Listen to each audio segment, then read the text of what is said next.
منظرنامے سے آپ کو بتائیں، چین میں مصنوعی ذہانت کے نظام نے پرندوں کے تحفظ کو آسان بنا دیا۔ ماہرین جدید ترین مصنوعی ذہانت کی مدد سے پرندوں کی نگرانی کر رہے ہیں، جس میں ڈرون اور کیمرے شامل ہیں تاکہ یہ کام درستگی اور بہتر کارکردگی کے ساتھ کیا جا سکے۔ مزید تفصیلات بیجنگ سے شاہد افراز خان کی اس رپورٹ میں۔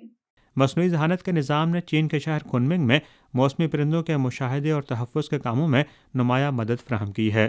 محققین جدید ترین مصنوعی ذہانت کی مدد سے پرندوں کی نگرانی کر رہے ہیں، جس میں ڈرون اور کیمرے شامل ہیں تاکہ یہ کام درستگی اور بہتر کارکردگی کے ساتھ کیا جا سکے۔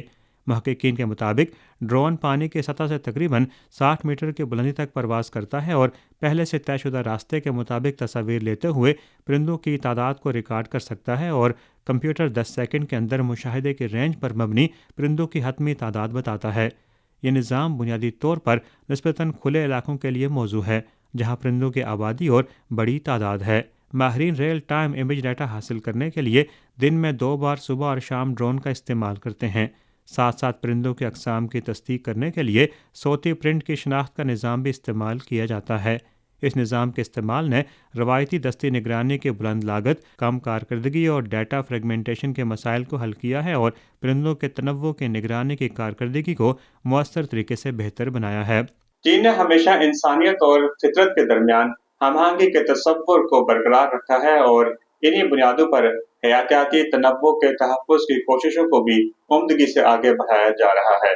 شاہد Afraz Khan, A1 T V, Beijing. اور روس نے یوکرین پر جنگی تاریخ میں پہلی بار بین البراعظمی بیلسٹک میزائل کا حملہ کر دیا۔ میڈیا رپورٹس کے مطابق روس کے فضائی حملوں میں RS-26 بین البراعظمی بیلسٹک میزائل کے استعمال کا دعویٰ یوکرینی فوجی کی جانب سے سامنے آیا ہے۔ یوکرین کے صدر ولادیمیر زیلنسکی نے بھی کہا ہے کہ روس نے وہ میزائل استعمال کیا جس کی تمام خصوصیات بین البراعظمی بیلسٹک میزائل جیسی تھی۔ رپورٹس کے مطابق تاحال روس نے بین البراعظمی بیلسٹک میزائل حملے کی تصدیق یا تردید نہیں کی، تاہم روس نے حال ہی میں اپنی جوہری ڈوکٹرائن کو تبدیل کر کے خطرناک مہم جوئی کا اشارہ دیا ہے۔ اور مودی کی مسلم دشمنی ایک بار پھر کھل کر بے نقاب مسلم مخالف ایجنڈا انتخابی مہم کی آڑ میں سامنے آ گیا۔ مودی کی ہندوتوا جماعت کی جانب سے مسلم مخالف اشتہار کو سوشل میڈیا پر پھیلایا گیا۔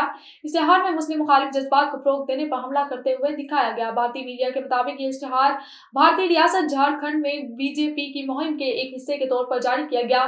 بھارتی الیکشن کمیشن نے بی جے پی کو مسلم مخالف اشتہار ہٹانے کا حکم بھی دیا ہے۔